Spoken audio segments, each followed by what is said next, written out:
فرش عزا جو گھر میں بچھاتا ہے عزادہ، گھر ایسے خوش نصیب کے آتا ہے یا حسین۔ مجلس یہ دماغ میں رہے کہ پہلے اس کی فضیلت میں یہ بات بتا دی جائے کہ ابن قولویہ نے کامل الزیارات میں ہمارے پانچویں امام محمد باقر علیہ الصلوۃ والسلام صلی اللہ علیہ وسلم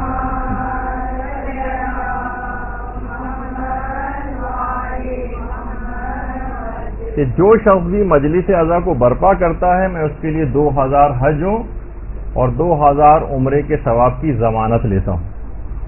معمولی چیز ہے 2000 حج۔ ابھی حاجی اتنی زحمتیں برداشت کر کے ایک حج کر کے آئے ہیں، آپ ان سے پوچھیے 2000 حجوں کے برابر ثواب اور 2000 عمروں کے۔ اور یہ وہی مجلسیں ہیں کہ اتنی اہمیت تھی ان کی کہ خود ائمہ معصومین علیہم السلام نے بھی اپنے گھروں میں مجالس عزا کے سلسلے کو جاری کیا، اور گھروں میں اس کی بڑی تاکید ہے کہ انسان اپنے گھر میں مجلس عزا کو برپا کرے۔ اور اکثر یہ ہوتا تھا کہ جب کوئی مرثیہ خوان آ جاتا تھا تو امام اس سے مرثیہ پڑھواتے تھے، اور امام خود بھی بیٹھ کر اس مرثیے میں گریہ فرماتے تھے اور خود ان کے گھر والے بھی گریہ فرماتے تھے۔ دیبل خزائی، کمیت اسدی یہ سب جب تشریف لاتے تھے وہاں پر تو امام باقاعدہ فرمائش کر کے ان سے مرثیہ سنا کرتے تھے۔ اور یہ عمل ایسی برکتیں گھر میں لے کر آتا ہے کہ انسان حیران رہ جائے۔ ایک خطرناک ٹرینڈ جو آج کل بہت بڑھتا جا رہا ہے اور کہیں مزید نہ بڑھ جائے اس وجہ سے اس کی طرف متنبہ کرنا ضروری ہے، وہ یہ ہے کہ عام طور پر لوگ گھروں سے مجالس شفٹ کر کے امام بارگاہوں میں کرنے لگے۔ اس میں بھی کوئی حرج نہیں ہے، وہ بھی برکت اور بافضیلت جگہ ہے، لیکن آپ کے گھر کیوں اس برکتوں سے محروم رہیں؟ گھر کا چھوٹا ہونا،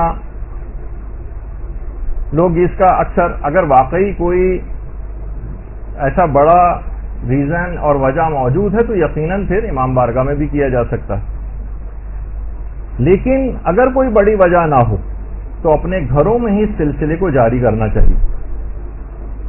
دیکھیے نماز میں بھی اسلام کا ایک تقاضا ہے کہ جتنی بھی واجب نمازیں ہیں یہ انسان جماعت سے مسجد میں جا کر پڑھے، اور جتنی مستحب نمازیں ہیں ان کے لیے یہ ہے کہ اپنے گھروں کو قبرستان نہ بنائے اور وہاں جا کر یہ نمازیں پڑھیں، ان کو آباد کرے اپنے گھروں کو نمازوں کے سلسلے میں۔ تو مستحب نمازوں کی تاکید گھر کے اندر جو ہے وہ کافی زیادہ ہے۔ عموماً عام طور پر مدرسے کی اکثر طالبات کی طرف سے فرمائش آتی ہے کہ شب قدر کا کوئی پروگرام مسجد میں مدرسے میں کیوں نہیں ارینج کیا جاتا، شب نیمہ شعبان کا کوئی پروگرام مدرسے میں کیوں نہیں ارینج کیا جاتا، ہم یہاں آ کر سب کے ساتھ کریں۔ تو ہم ان کو یہی سمجھاتے ہیں کہ دیکھیے آپ کے گھر ان راتوں کی فضیلتوں سے محروم نہ رہیں، اور دیگر لوگوں کو جو آپ کے گھر میں موجود ہیں آپ وہاں پر رہیں اور یہ تبلیغ کا سلسلہ گھر میں بھی جاری رہے، ورنہ کوئی ایک مذہبی آدمی جو اس طرف متوجہ ہے وہ بھی گھر سے نکل کر کہیں اور چلا جائے گا تو دوسرے سب لوگ پڑے سوتے رہیں گے۔ ان کو برپا کرنے سے گھر میں مجالس کو بلائیں دور ہوتی ہیں، تمام دنیا کی پریشانیاں وہ دور ہوتی ہیں، آخرت کی پریشانیاں دور ہوتی ہیں، سکرات موت سے انسان کو نجات ملتی ہے۔ مجالس عزا جب گھر میں برپا انسان کرتا ہے آتش جہنم سے اس کو رہائی ملتی ہے۔ یہ سب کے سب فائدے ہیں۔ اور امام حسین علیہ الصلوۃ والسلام کی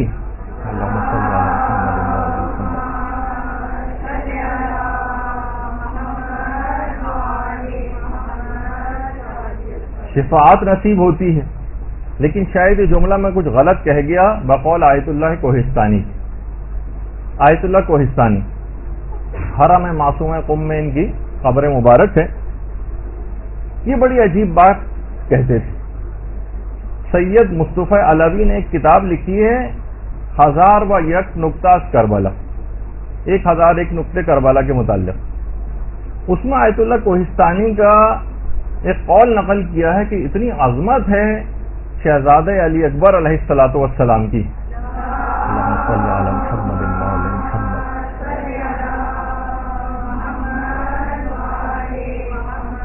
کہ حضرت شہزادے علی اکبر علیہ السلام اتنی زیادہ قیامت کے دن شفاعت کریں گے، اتنی شفاعت کریں گے، اتنی شفاعت کریں گے کہ امام حسین کی شفاعت کی نوبت ہی نہیں آئے گی.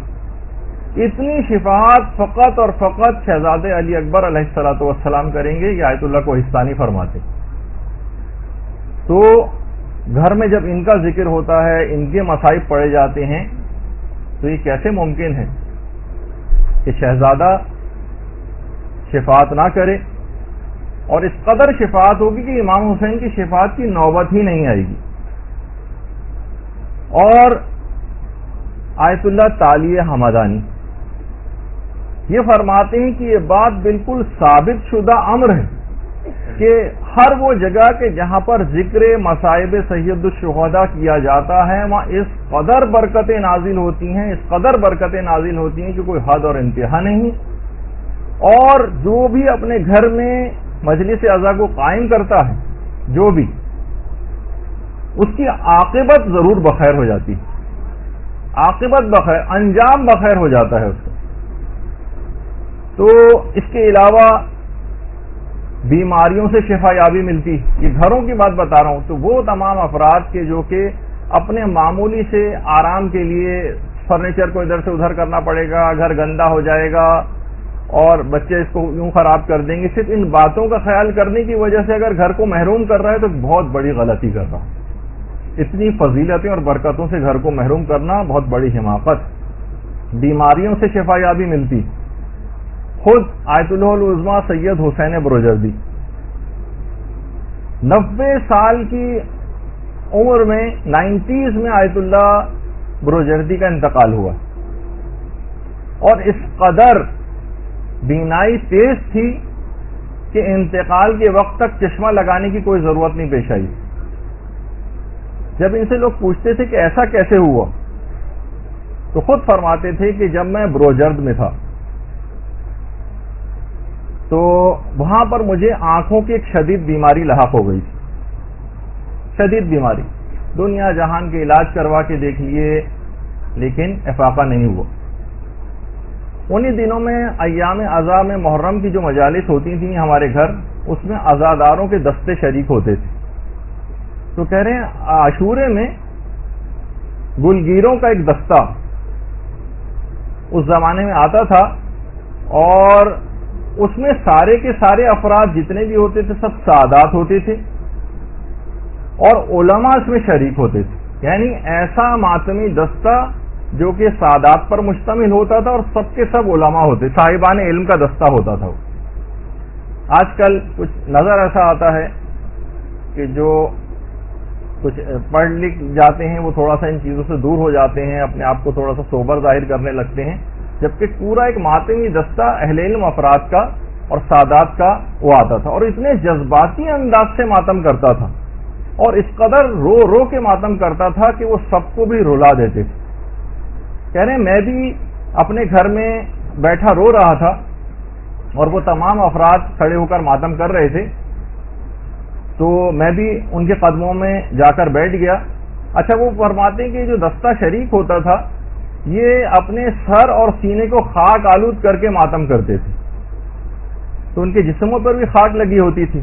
میں ان کے قدموں کے پاس جا کر بیٹھ گیا اور ایک عزادار کے پیر پر جمی ہوئی گرد کو ہاتھ لگا کر اور اپنی آنکھوں پر مل لیا. کہہ رہے ہیں وہ دن ہے اور آج کا دن 90 سال کی عمر میں آج تک کبھی مجھ کو چشمے کی کوئی ضرورت نہیں پیش آئی، بلکہ ایسی بینائی اس کے بعد ہو گئی کہ اس کے بعد کسی بھی طرح کے اینک لگانے کی اور چشمے کی کوئی ضرورت باقی نہ رہی.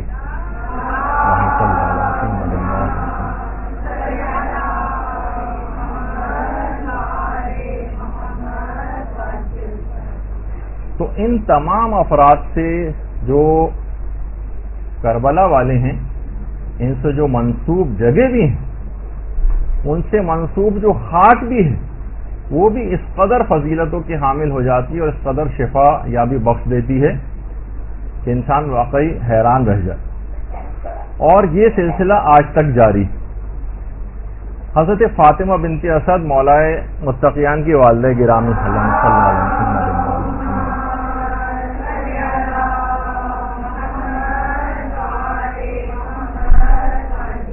جن کی قبر مبارک جنت البقیع میں ہے. ہر وہ قبر جنت البقیع میں جس کے دونوں طرف ایک ایک پتھر رکھا ہوا ہوتا ہے وہ عورت کی قبر ہوتی ہے، اور جہاں صرف ایک پتھر سراہنے پر ہوتا ہے وہ مرد کی قبر ہوتی ہے. تو جنت البقیع میں یہ مولا متقیان کی والدہ گرامی سے منسوب قبر ہے. اچھا، خانہ کعبہ میں جس جگہ سے دیوار شق ہوئی تھی اس کو مستجار کہا جاتا ہے.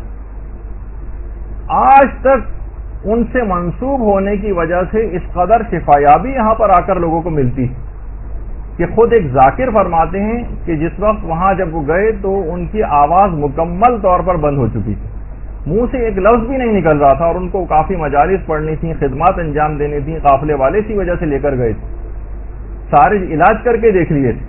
وہ گئے اور مستجار پر جا کر اپنے صرف گلے کو لگایا، اور کہہ رہے ہیں اسی وقت ایسی آواز کھلی کہ اس کے بعد پھر آواز کا بھی کوئی پرابلم ان کے ساتھ نہیں ہوا.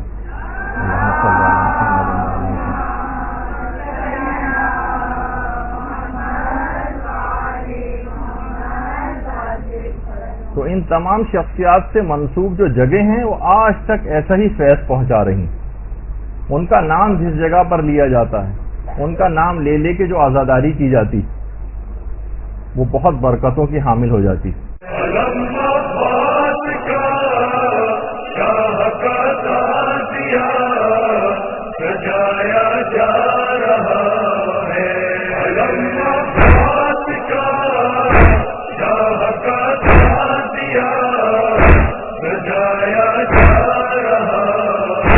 نظر جوادی کے بھی اعتبار سے اور آیت اللہ شیخ جواد تبریزی کے حوالے سے بھی کہوں کہ لوگ یہ کہتے ہیں کہ بھئی آئمہ کے زمانے میں نہیں ہوئی تھی، تو شیخ جواد تبریزی نے بھی کہا، آیت اللہ شیخ جواد تبریزی نے، بٹ علامہ ذیشان نظر بھی کہتے تھے کہ اتنے کیوں نہیں ہوئی بہت سی مراسم اس وجہ سے کہ اتنے سخت ترین ادوار تھے مظالم کے، اتنے سخت ترین ادوار تھے کہ اس کے اندر ممکن نہیں تھا کہ لوگ اس انداز سے عزاداری کر سکیں. اگر یہ چیزیں نہ ہوتی ہیں، مظالم نہ ہوتے، تو شاید عزاداری اتنی شدت کے ساتھ، جو کہ بہت سی ایسی رسومات بھی ہوتی ہیں جو آج کل رائج نہیں اور آپ کے سامنے آ جاتی، وہ صرف اس وجہ سے ان کے اس زمانے میں سامنے نہیں آ سکی. تو یہ صرف وہ چیزیں کہ جو شریعت سے متصادم ہوں، وہ رسمیں کہ جو حرام ہوں، جن کے متعلق علماء اور مراجع نے اپنے فتاوے کے اندر اظہار کیا ہوا، ان کو چھوڑ کر جو مباح اور جائز رسمیں ہیں وہ انشاءاللہ اس کو میں اپنے مقام پر جب فقہ عزاداری کے موضوع پر اگر کوئی کلاس ہوئی تو اس کے اندر جو ہے وہ بیان کی جائے گی. تو اس کے اندر جتنے بھی آماری آتی ہیں، تابوت آتے ہیں، علام و تعزیہ آتے ہیں، لوگ عام بہت سے آج کل نوجوان بھی یہ ہو گیا کہ ان کا احترام نہیں کر رہے ہیں. دیکھیے تمام چیزیں اپنے نسبت کی وجہ سے احترام ان کا ہوتا ہے. آپ دیکھیں کہ عید مبارک کے جو نوٹ ہوتے ہیں، جو عید پہ بچے ان پہ قائد اعظم کی تصویر بھی بنی ہوتی ہے، 100 کا نوٹ کا عدد بھی لکھا ہوتا ہے، بالکل اس جیسے ہوتے ہیں، لیکن وہ بازار میں کیوں نہیں چلتا؟ کیونکہ حکومت کے ساتھ اس کی نسبت نہیں ہوتی. حکومت اگر اسی نوٹ کو اپنی نسبت دے دے، اب وہی جس پہ قائد اعظم کی تصویر اور اسی پر 100 کا نوٹ لکھا ہو وہ بازار میں چلنے لگتا ہے، اور اپنا اعتبار اگر اٹھا لے تو وہی چیز کاغذ کا ٹکڑا بن جاتی ہے. مثلا کتنے US ڈالر جو ہیں کچھ سنوں کے ایسے ہیں کہ جو کہ حکومت امریکہ جو ہے اس کو نہیں مانتی، تو وہ سن کا اگر خاص ڈالر آپ مارکیٹ میں لے کے جائیں گے تو اس کو ایکسیپٹ نہیں کیا جاتا. اس نے حکومت نے اعتبار اٹھا لیا، نسبتوں سے چیزیں چلتی ہیں. بہت سے لوگ کہتے ہیں جناب یہ تابوت، اماری اور یہ سب کچھ یہ مجسمے میں آتا ہے اور مجسمے کو اسلام نے حرام قرار دیا. تو دیکھیے مجسمہ غیر جو زیرو ہیں ان کا مجسمہ بنانا جائز، لیکن جو کہ زیرو ہوتا ہے اس کا بنانا حرام ہوتا ہے. حتیٰ کہ جو روزوں کی شبیہ بن رہی ان پہ بھی اعتراض نہ کریں، مباح چیزیں ہیں. جو روزوں کی شبیہ باقاعدہ آیت اللہ شیخ جواد تبریزی سے پوچھا گیا کہ جو ائمہ کے روزوں کی شبیہ مختلف ملکوں کے اندر بنائی جانے لگی، ان کے احترام کا کیا مسئلہ ہے؟ انہوں نے کہا وہی احترام ہے کہ اصل میں ذریعہ امام کا جو اپنی اصل جو جگہ پہ جو ذریعہ قائم اس کا جو احترام ہے وہی ان کا احترام ہے. یعنی ان کی بھی آپ توہین نہیں کر سکتے، ان کا مذاق نہیں اڑا سکتے کہ آج کل یہ اس طرح سے ہونے لگا. تو بلکہ آیت اللہ برجردی فرماتے تھے کہ امام حسین سے منسوب ہر وہ چیز جو امام سے منسوب ہے اس کا احترام بالکل ویسی ہے جیسے امام حسین کا احترام، کوئی فرق نہیں. یعنی آپ اس کی توہین نہیں کر سکتے کوئی امام سے اس کی نسبت آ گئی. اور یہ جو شبیہ بنائی جاتی ہیں اس کا بھی ایک باقاعدہ ایک جواز ہے جو آپ لوگوں کو بتا بھی سکتی ہیں. ایک آدمی پیغمبر اسلام کے پاس آتا ہے اور کہتا ہے یا رسول اللہ میں نے قسم کھائی ہے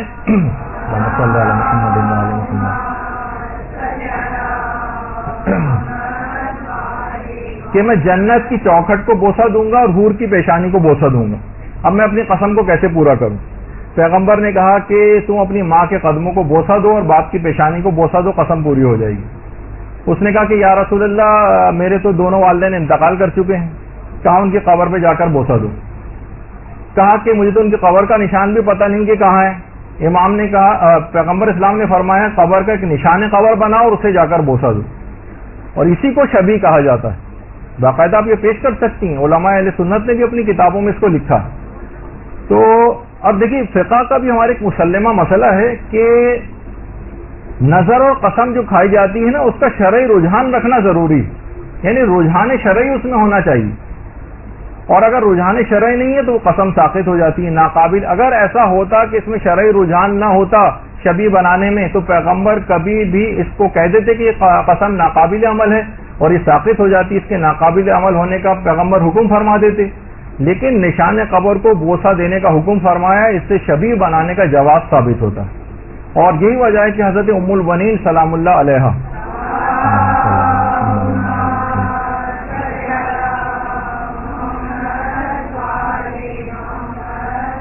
جو انتظار کرتی رہتی تھی کب، چونکہ ام البنین واقع کربلا میں موجود نہیں تھی، وہ مدینہ ہی میں تھی. اور جس وقت اطلاع آئی تھی کہ ان کے سارے بیٹے جو ہیں امام حسین پر شہید ہو گئے، تو ان کی بقی نے ان چاروں بیٹوں کی قبریں بنا کر اور امام حسین کی خیالی قبر بنا کر وہاں پہ بیٹھ کر گریہ کیا کرتی. تو اس سے بھی اس کا جواز جو ہے وہ پتہ چلتا ہے کہ خاندان اہل بیت کی عورتیں جن جو ہم سے زیادہ مسائل شریعت سے واقف ہیں، اگر یہ عمل حرمت کا باعث ہوتا شبیہ بنانے کا تو وہ کبھی اس اقدام کو نہ کرتی. پھر ایک چیز ہوتی ہے ذوالجنہ کی، وہ تو خیر ہم لوگ کہتے ہیں کہ وہ تو چلیں بے جان چیزوں کی شبیہ تھی، آپ تو ذوالجنہ جو جاندار ہے اس کی شبیہ بناتے ہیں. تو ہم اس پہ یہ کہتے ہیں کہ جاندار کی شبیہ بھی اس انداز کی بنانا کہ پیغمبر اسلام سے جب فرمائش کی تھی بچوں نے، امام حسن اور حسین نے، تو ان کے تقاضے پر پیغمبر اسلام جو ہے ناقہ بنے تھے، یعنی ناقے کی شبیہ بنے تھے.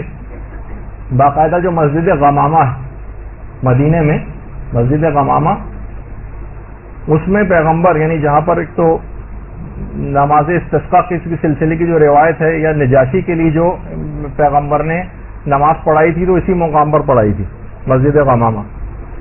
اسی مسجد کے اندر یہ واقعہ پیش آیا تھا کہ پیغمبر اسلام نے بچوں کو ناقہ بن کے اس کی شبیہ بنے تھے اور ہاتھ پاؤں سے چل کے بھی دکھایا تھا. تو جب اصحاب پیغمبر نے کہ بچوں کو کہا کہ کتنی بہترین سواری ہے بچوں تمہاری، مبارک ہو تمہیں، تو پیغمبر نے فرمایا تھا کہ سواری کو نہ دیکھو بلکہ دیکھو کہ سوار کس قدر باعظمت ہے.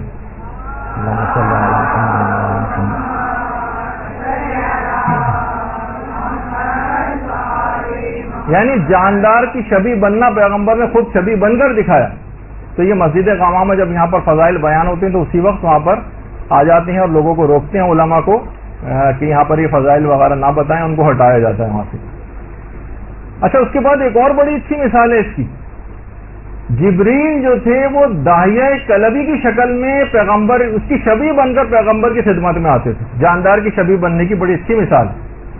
دیکھیے داہیہ کلبی، اچھا ایک بات اور بتا دیجئے، ایک ہیں وہاب کلبی جو جن کا واقعہ کربلا میں ذکر ہے، جو عیسائی تھے اور ان کی بیوی، اور وہ عیسائی سے مسلمان ہوئے تو اس کے بعد واقعہ کربلا میں وہاب کلبی لڑکے شہید ہوئے. وہ وہاب کلبی پیغمبر کی خدمت میں جبریل کو جب آنا ہوتا تھا تو جس انسان کی شکل میں وہ آتے تھے وہ داہیہ کلبی، جس کو لوگ واہیہ کلبی کہتے ہیں. وہ واہیہ نہیں ہے، وہ داہیہ ہے. وہ شاید لکھنے میں ایسا لگتا ہے تو وہ واہیہ کلبی کے نام سے مشہور ہوگا، ورنہ داہیہ کلبی. داہیہ کلبی پیغمبر اسلام کے بعض روایتوں کے مطابق دودھ شریک بھائی بھی تھے اور بے انتہا خوبصورت تھے. تو جبریل ان کی شکل میں آتے تھے. داہیہ کلبی کے متعلق ایران کے اندر کہا جاتا ہے کہ ان کی قبر مبارک وہاں پر ہے، اور کچھ لوگ دمشق میں بھی کہتے ہیں کہ ان کی قبر مبارک وہاں پہ، لیکن ایران میں باقاعدہ ان کی قبر پر ایک ذریعہ وغیرہ بھی قائم ہے. تو علماء نے کہا کہ معصوم دیکھیے خواہ نبی مرسل ہو یا امام ہو یا کوئی معصوم فرشتہ ہو، کبھی غیر شرعی کام نہیں کر سکتا. اگر شبیہ بننا یا شبیہ اس انداز کی بنانا یہ اگر ناجائز کام ہوتا تو کبھی بھی فرشتہ جو ہے جبرائیل وہ داہیہ کلبی کی شبیہ بن کے نہ آتا. تو بہرحال یہ لوگوں کے دماغوں میں شکوک و شبہات آج کل ہیں. نوجوان بچے سوال کر رہے ہیں, انٹرنیٹ پہ لوگوں کے ساتھ انٹریکشن میں ان کے دماغوں میں سوال پیدا ہوتے ہیں, تو چھوٹی چھوٹی یہ چیزیں بھی سامنے